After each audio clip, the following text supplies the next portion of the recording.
concrete dust and not human ashes.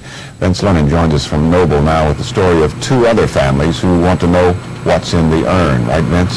Yes, very much so. Good evening, Bob. And as the number of bodies found here continues to rise, so does the sense of shock and disbelief. And this horror show is not expected to end anytime soon as both families and authorities come to grips with the grim reality of an apparent fraud taken to grave proportions. Well, Bob, the big question people are asking is exactly how the suspect escaped the hospital from where he was to be mentally evaluated. The answer to that question awaits. In the meantime, it feels like a nightmare that will never end for the folks who actually saw Officer Jack's gun down.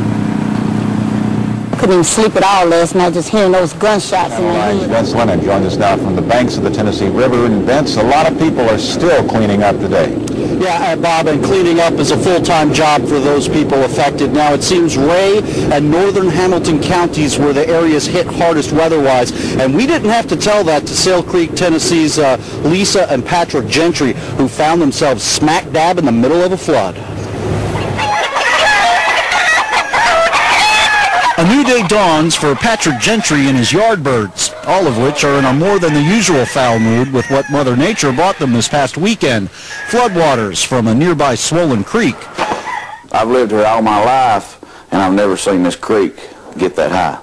But then again, Patrick is seeing a lot more these days he'd rather not, like a front lawn that looks more like a cut-rate flea market. None of this is his, but the backyard is filled with what used to be his family's furnishings. We had about 7 inches of standing water, and as it went down, we were able to pull all this out.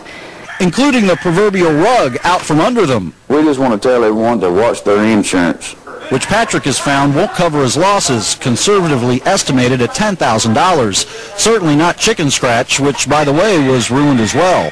Digging out from everything that's been destroyed from the flood, the Gentrys are trying to keep the best spin on things, and with that in mind, they do have plenty of gas cans that floated up on their property, all at a very reasonable price. Fillers are going to be...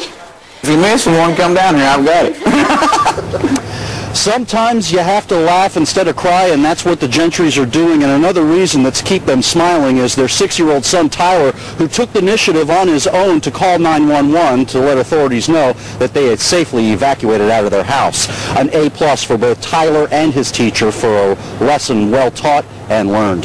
That's the story live here at the Chickamauga Dam. Vince Lennon, News Channel 9. Bob, back to you. Tyler is a hero tonight.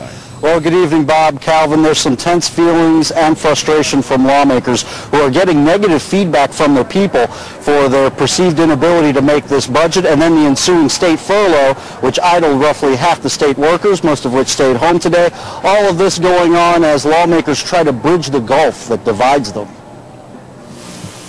We need to really search our souls and see where we are. Right. Where we are is 99 days and counting, back where it began and never ended in the Tennessee State House, as income tax naysayers tell those supporting the NAFI plan not to hold their breath.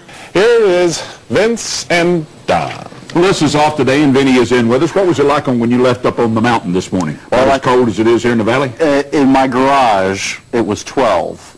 A nice, balmy, warm 12 degrees, but I'm sure it was a little colder outside the garage. I bet it was, too. And I wasn't about to take it out and do all that. Really? No. Oh, Vinny. It's cold out there. And as Bill just told us, and as we were just talking about, everyone is experiencing extremely cold temperatures here in the Tennessee Valley this morning, including News Channel 9's Rex Thompson, who unfortunately is out and about, braving the cold out at Mountain Creek Road and at the W. Rex, how you doing out there? You look a little warmer than the last half hour. Yodelay, it's cold. Yodelay, it's cold. Okay. Good morning, Butch, and thank you. We have some breaking news right now. A shooting between Hamilton County deputies and 2 suspects lands 1 suspect in the hospital and the other on the run in Marion County, Tennessee. It all began after 2 this morning on Signal Mountain when a car refused to stop for police there. A chase ensued down the mountain and into Marion County, and that's where the shooting happened. We're still unclear on the details on that, but 1 suspect was injured and taken to the hospital. We have no confirmed word on his condition, but we do know the Tennessee Bureau of Investigation has been called in. We have a crew working on this story right now, and we'll continue to bring you updates on this.